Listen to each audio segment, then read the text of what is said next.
Hello friends, అందరికీ నమస్కారం. Telugu life story వింటున్న ప్రతి ఒక్కరికి మనస్ఫూర్తిగా థ్యాంక్ యూ సో మచ్. అలాగే విశ్వానికి కృతజ్ఞతలు. మనీ మంత్ర 2 ఎపిసోడ్ 8.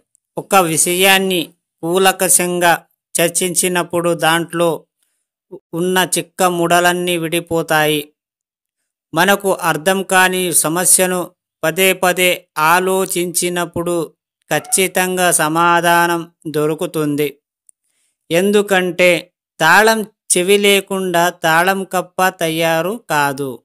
అలాగే మనం ఆర్థిక విషయాల్లో మనం ఆలోచించినప్పుడు ఆలోచనలన్నీ మళ్ళీ అప్పు వైపే మారుతున్నాయి.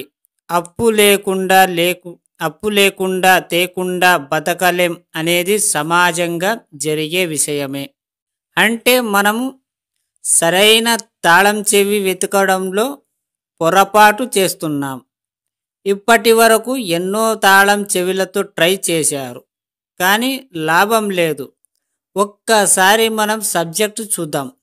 పడుకునే ముందు మీకు కావాల్సిన ప్రశ్నకు సమాధానం మీ సుప్త చేతనకు అడగండి. ఎస్, సామాన్యంగా ఎగ్జామ్స్కి ప్రిపేర్ అయ్యే వ్యక్తి రాత్రిలోనే ఎక్కువగా మేలుకొని చదువుతూ నిద్రపోతాడు. పడుకున్నాక అతని చేతనాత్మక మనస్సు విశ్రాంతి కోరుకుంటుంది.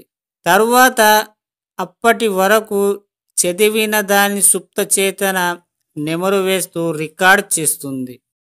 ఎప్పుడైతే మీ సబ్ కాన్షియస్ మైండ్ రికార్డ్ చేస్తుందో అది ఎన్ని సంవత్సరాలైనా అలాగే ఉంటుంది. తరువాత అప్పటి వరకు చదివిన దాని సుప్త చేతన నెమరు వేస్తూ రికార్డ్ చేస్తుంది. ఎప్పుడైతే మీ సబ్ కాన్షియస్ మైండ్ రికార్డ్ చేస్తుందో అది ఎన్ని సంవత్సరాలైనా అలాగే ఉంటుంది. అలాగే అప్పుల వైపు కాకుండా మీ ఆలోచనల డబ్బు సంపద వైపు చెయ్యండి. ఎన్ని సంవత్సరాలైనా డబ్బు వచ్చి చేరుతూనే ఉంటుంది. ఫ్రెండ్స్, ఎప్పుడు కూడా ఒక క్వశ్చన్కి సమాధానం లేనిది ఏదీ లేదు, కానీ అది దొరకనంత వరకు మనకు అది లేదని అనిపిస్తుంది. కేవలం మీ మైండ్ సెట్ని కరెక్ట్గా సమాధానంలో పెట్టండి. ఎక్కువ ఆత్రం చేయకండి.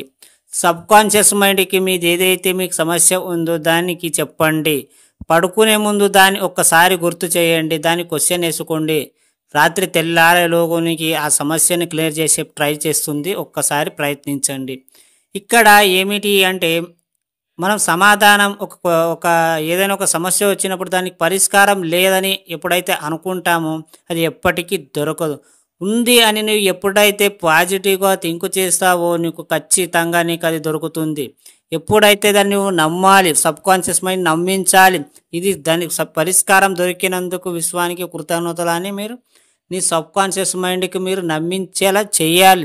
పదే చెప్పాలి. అలా చెప్పినప్పుడు ఏదో ఒక రూపంలో మీకు ఖచ్చితంగా మీకు అది చేస్తుంది. ఎందుకంటే మీరు చూడండి టెక్నాలజీ ఎలా పెరుగుతుంది. మనకి సమస్య ఒకసారి చేసే రాదు, 2 సార్లు చేసే రాదు. దాన్ని ప్రతిసారి మీరు పదే ఊహించుకోవడం వల్ల అది ఖచ్చితంగా మీకు సమాధానం దొరికినట్టు ఊహించుకోండి. అంతే. ఆ పరిష్కారం క్లియర్ అయినట్టు మీరు కలలు కనండి. జస్ట్ లీవ్ ఇట్, అంతే. కలలు కంటూనే పోండి, ఖచ్చితంగా అవుతుంది. వినే వాళ్ళకు కొంచెం డిఫరెంట్గా ఉండొచ్చేమో, మేబీ. ఒకడు గుర్తుపెట్టుకో, ఎవరి జీవితంలో నువ్వు ఒకరి జీవితం చూసి నీ జీవితం అలాగే ఉంది అని అనుకోకు.